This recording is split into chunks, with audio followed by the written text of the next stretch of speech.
Então vem comigo que nesse vídeo eu vou te mostrar os 5 indicadores essenciais na hora de analisar uma ação. Então eu tô aqui no Investidor 10 e hoje eu gostaria de te mostrar na prática como que a gente pode interpretar esses 5 indicadores. Então eu não somente vou te falar como esses indicadores funcionam, como também eu quero te mostrar do absoluto zero como a gente calcula e chega nos valores desses indicadores para que tu possa entender e ter uma análise mais profunda na hora de escolher uma ação ou até mesmo de analisar e entender essas métricas. Por ser uma das empresas mais queridas dos brasileiros, eu acabei escolhendo o Banco do Brasil para a gente fazer essa análise. Então logo quando a gente abre aqui no Investidor 10, a gente já consegue ver algumas métricas como, por exemplo, cotação, a variação, o preço sobre lucro, o preço sobre valor patrimonial e o dividend yield. E se a gente vir aqui para baixo, já nos mostra todos os indicadores fundamentalistas que a gente precisa saber. Então eu vou começar com o primeiro indicador, que eu acredito ser um dos mais importantes na hora da gente avaliar uma ação, que seria o preço sobre lucro. Se a gente colocar o mouse aqui em cima, ele dá uma breve descrição que diz assim: demonstra quanto o mercado está disposto a pagar pelo lucro de uma empresa. Um PL de 2 significa que você está pagando R$2 para cada R$1 de lucro líquido da empresa. Eu costumo interpretar essa métrica como: eu demoraria, em média, 4,9 anos para ter o meu retorno de volta se eu investisse nessa ação. Esse número representaria o número de anos que eu precisaria esperar para ter o retorno nos meus investimentos se eu investisse nesse atual momento nessa ação. E para te mostrar na prática como que a gente chega a esse valor de 4,9, é importante a gente entender que é o preço atual dividido pelo lucro por ação. Então, para a gente conseguir o lucro por ação em primeiro momento, a primeira coisa que a gente precisa saber é o lucro líquido que essa empresa teve. Se a gente rolar aqui para baixo, a gente vai ter resultados do Banco do Brasil. Se a gente colocar em valores detalhados, ele vai expandir para nós, e se a gente deixar em valores simples, ele só vai nos dizer que foi 33,30 bilhões. Eu vou pegar a parte detalhada, porque eu quero te mostrar na prática como isso funciona.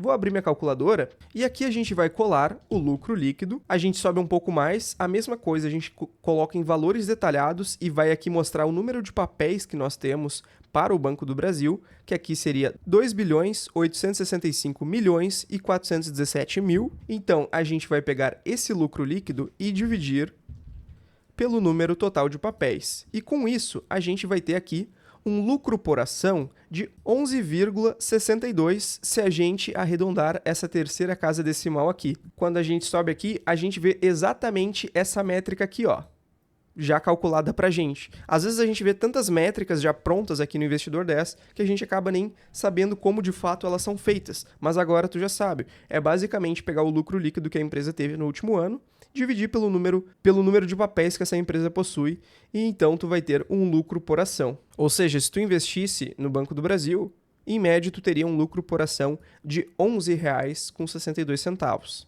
nesse período. Agora, para a gente chegar na métrica de preço-lucro, ficou bem fácil. É só a gente vir aqui, pegar a cotação atual do Banco do Brasil e dividir por 11,62, que foi o que a gente achou, e a gente vai chegar aqui na métrica de preço-lucro de 4,90.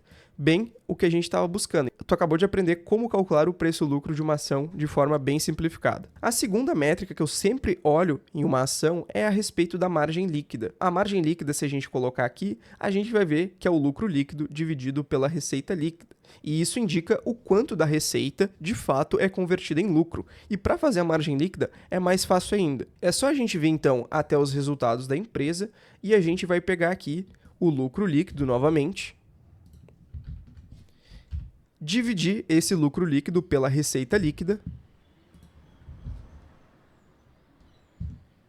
e a gente vai ter aqui os 12, se a gente arredondar essa quinta casa decimal aqui vai ser 12,40. Então é só multiplicar por 100 que a gente vai ter exatamente aqui essa margem líquida. Como vocês podem ver aqui embaixo, ela está aqui, ó. Essa margem é muito interessante porque, assim, por mais que uma empresa possa ter uma receita muito estrondosa, muito grande, pode ser que os custos que essa empresa possui, as dívidas que a empresa possui e também os impostos que essa empresa pague, faz com que a sua margem líquida, ou seja, o seu lucro líquido versus a sua receita, seja muito pequeno. Então é importante a gente se atentar a todas essas métricas, porque querendo ou não, o lucro líquido é o mais importante, ou seja, é o que sobra para a empresa, ou para a empresa fazer caixa e reinvestir no seu negócio, ou até mesmo distribuir uma parte desse lucro líquido para os acionistas. Então é por isso que eu sempre olho a margem líquida. O terceiro indicador que é essencial nas minhas análises é o ROI.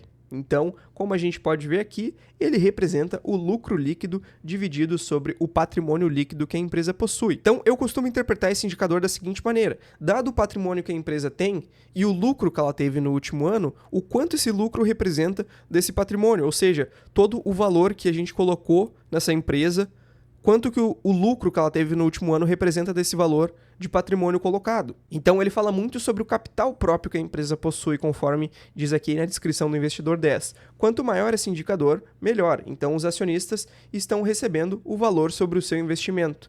E aí ele diz ali que valor acima de 15 geralmente são considerados bons. Para a gente fazer o cálculo do ROI, então, eu vou pegar novamente o lucro líquido que essa empresa possui. E se eu subir um pouco acima aqui no Investidor 10, eu vou ter essa parte que mostra informações sobre a empresa. E aqui a gente vai ter o valor de mercado, o valor de firma e também o patrimônio líquido, que é o que nos interessa. Esse número aqui de 165 bilhões. Então basta na calculadora eu dividir o lucro líquido que essa empresa teve no último ano pelo patrimônio líquido que está informado, e a gente vai ter um ROI, então um retorno sobre o patrimônio líquido de 20 com 10, que seria basicamente então o nosso retorno sobre o capital investido nessa empresa. E perceba, pessoal, esses três indicadores que eu mostrei para vocês, todos envolvem o lucro líquido da empresa, seja o preço sobre lucro, seja o ROI, seja a margem líquida, porque afinal de contas, conforme eu comentei, o lucro líquido é o que importa no final das contas. A quarta métrica, que para mim é, sem sombra de dúvidas, importante nas minhas análises, é o dividend yield, porque eu realmente gosto de empresas que têm uma distribuição de proventos constante. Em primeiro momento, o dividend yield, para quem não sabe o que é, ele mostra o rendimento obtido por uma ação através dos proventos distribuídos pela empresa nos últimos 12 meses, ou seja, a gente vai pegar todos os proventos que essa empresa pagou nos últimos 12 meses e dividir pelo preço atual, simplesmente isso. Aí, então a gente vai ter basicamente uma métrica que vai mostrar o seguinte: olha só, dado o preço atual da empresa, então digamos assim, do Banco do Brasil em 56,97, no último ano ela pagou em média 7% desse valor, vamos supor, que aqui seria o dividend yield, 7,97%. Se a gente for fazer o cálculo reverso do dividend yield, seria o valor da cotação vezes o dividend yield que ela pagou, e a gente teria aproximadamente R$ 4,54 pagos nos últimos 12 meses. Porém, para a gente chegar nesse cálculo, a gente precisa saber quanto que a empresa de fato pagou. E para isso a gente tem aqui um resumo. Então, se nós virmos aqui no histórico de dividendos do Banco do Brasil, a gente vê que em média o dividend yield atual, então como a gente viu, é 7,97, só que para a gente chegar nesse número, a gente tem que vir aqui e trocar para dividendos pagos da empresa. E aí a gente vai ver que em 2023 foi os 4,54, então ele basicamente soma todos os JCPs, dividendos e rendimentos que a empresa possa ter distribuído eventualmente do último ano, e aqui compila em 4,54. Então, se a gente fizer o inverso agora, fazer 4,54 e dividir esse valor pela cotação atual da empresa, a gente vai chegar então no yield que ela pagou. Só fazer esse valor aqui, vezes 100, e a gente chega nos 7,97, que foi aproximadamente o que a empresa pagou no ano passado. Então, o último indicador que eu gosto de olhar a respeito das empresas é o CAGR de lucros dos últimos 5 anos. Eu deixei para o final esse indicador porque ele é o mais difícil de ser calculado aqui dessa lista. E ele basicamente, então, é o crescimento anual composto que a empresa teve, considerando os 4 últimos trimestres em comparação ao período equivalente de 5 anos atrás. E para a gente entender como o cálculo do CAGR ele é feito, eu vou precisar vir aqui em primeiro momento nos resultados do Banco do Brasil e eu vou precisar copiar pelo menos essa parte aqui dessa tabela para mostrar no Excel para ti como que a gente chega naquele valor de 13%. Então eu vou vir aqui, eu copio essa parte. Então para a gente chegar no valor do CAGR, que foi de 13,22, é o seguinte, tá? Ele usa essa fórmula aqui.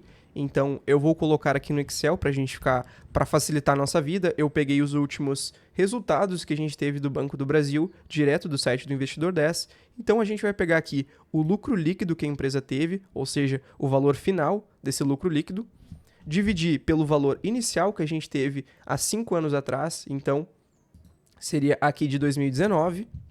Eu vou elevar, abre parênteses, 1 dividido por 5, que seria o período de tempos que a gente está analisando aqui. Então, digamos que nos últimos 12 meses seria o período 1, 2022 o período 2, 2021 o período 3, 2022 o período 4 e 2019 o período 5. Então, por isso que tem esse valor. E se eu fizer menos 1, aqui ele vai trazer como a formatação de reais, é só a gente mudar para porcentagem.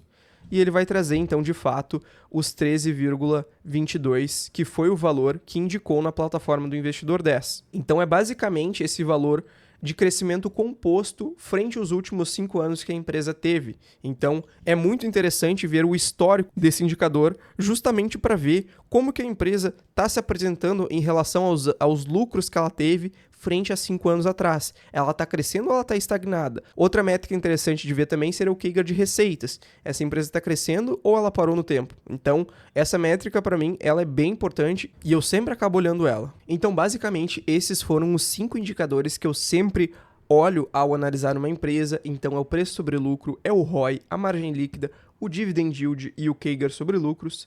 Lembrando que a gente tem todos esses indicadores aqui disponíveis. Acaba que a gente tem que fazer um filtro para entender quais indicadores são mais importantes para determinada empresa. Uma das coisas que é sempre válido a gente fazer é clicar aqui embaixo no ícone dessa foto aqui e a gente vai ver o histórico desses indicadores com o tempo. Então, se a gente abrir o preço sobre o lucro, a gente vai ver que no histórico, na média, ele se manteve em 6,36, o que significa que no atual momento esse indicador está abaixo da sua média. Assim como o dividend yield a gente pode ver, assim como o ROI a gente também consegue analisar, e assim como o CAGR sobre lucros. Então, todos esses indicadores a gente consegue olhar o histórico. O que eu acho que a análise mais importante que a gente deve fazer é analisar o histórico desses indicadores, e não apenas olhar o número bruto. E outra coisa que é muito importante, eu recomendo a vocês, é nunca compararem, por exemplo, o preço sobre lucro do Banco do Brasil com o da Taesa, por exemplo, porque é um setor diferente. Então, comparem indicadores dos mesmos setores. Se tu pegou para analisar um banco, compara com outro banco.